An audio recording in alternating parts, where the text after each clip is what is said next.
2 out of every 3 adults in America suffer from low self-esteem. 2 out of 3 is a high percentage. In fact, right now, I'd like you all to turn and look to the person to your right, if you would. And turn and look to the person to your left. Only one of you is okay. Statistically. It's up to you to figure out who that is. An even scarier statistic is that 80% of our children entering the 1st grade have high self-esteem. By the time they're in the 5th grade, it's down to 20%. By the time they're seniors in high school, it's 5%. So in a few minutes, we'll look at what we can do about that. But first, I want to share with you one of my favorite self-esteem stories from the Chicken Soup series. It's about a man named Roger Crawford, and here's a picture of Roger. Tell me, if you will, what's different about Roger than about you and me. His hands. Roger was born without any palms. What you can't see in this picture is that Roger was also born with a badly crippled left leg. His leg had to be amputated from the knee down when he was just 5 years old. So Roger grew up on an artificial leg. Now, these weren't great circumstances, but Roger's parents taught him that it wasn't his circumstances that would affect his happiness in life, but instead it was his thoughts about himself, his attitude, and his self-esteem. In the 8th grade, Roger's mother noticed that all of Roger's pant pockets were worn out. Now, why were his pant pockets worn out? He was hiding his hands. So what did his mother do? Sewed those pockets shut. She said, "Honey, God gave you these hands. I want you to be proud of who you are, and I want you to show yourself to the whole world." Well, equipped with that attitude, in the 9th grade, Roger decided to try out for the football team because all the other kids were. He tried out, and miraculously, he made the football team. Now, he wasn't called into every game, but he set a goal for himself that he thought was realistic, which was to get 1 touchdown during 1 game of the season. The final game of the season came, and he hadn't gotten his touchdown yet, so he went into that game with full focus and attention on getting a touchdown. Halfway through the game, the quarterback sent the ball flying accidentally in Roger's direction. But Roger seized the opportunity, ran as fast as he could after the ball, put out his arms, caught the ball, and continued running so fast that he made it to his 9-yard line before one of his opponents caught up with him.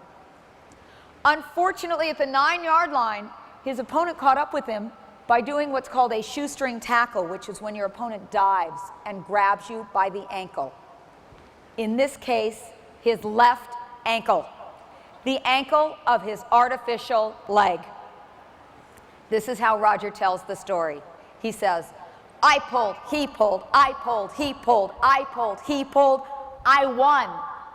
There he stood with my leg in his hand." He said, "But there I stood with the football still in my arms on 1 leg. Now what did I have to do to get a touchdown? Hop my way across the other 9 yards, that's what I did. The referee went like that, touchdown, and I got that touchdown I so yearned for." He said, but better than those 6 points was turning around and looking at the guy's expression who was standing in the field holding his leg. That was Roger then. Let me show you a picture of Roger now. Roger is the first physically challenged person to have made the U.S. tennis professional team, and there he is on his leg with the racket in his hand. Now, I don't know who we have here in this room, but I will guarantee you one thing. Roger Crawford could beat any one of us in this room at tennis. And I just want to recite to you the last line of his story as it appears in Chicken Soup for the Soul, because I think it's very telling. He says, "The only difference between you and me is that you can see my handicap, but I can't see yours. We all have them." He said, "When people ask me how I've been able to overcome my handicap, I tell them that I haven't overcome anything. I've simply learned the things in life I can't do.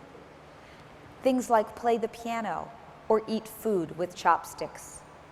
He says, but more important, I've learned what I can do. And I do that with all my heart and all my soul. And I think, wow, here's a guy who's got apparently less going for him than many of us, but he's living his life with all his heart and all his soul. If he can, so can we. So one of the things that I want to encourage all of us to do is to leave here and live our lives with all our heart and all our soul like Roger, no matter what our challenges are. Hi, I'm Jack Canfield. You probably know me as the co-author of the Chicken Soup for the Soul series, a featured teacher in the movie The Secret, and the author of the book, The Success Principles, How to Get From Where You Are to Where You Want to Be. I just want to take a minute and recommend to you one of the greatest speakers, authors, trainers, coaches on the planet, Marci Shimoff. I've known Marci for over 20 years. We started out, she took one of my seminars 20 years ago, and one of the weird things about being a teacher is when you watch someone surpass you in certain areas of their life, and she has just gone on to write incredible books. She's a master on the platform. She's a great trainer, and if you're thinking of hiring her, reading one of her books, buying one of her products, I would say do it, and don't hesitate, don't delay, because it's going to absolutely transform your life.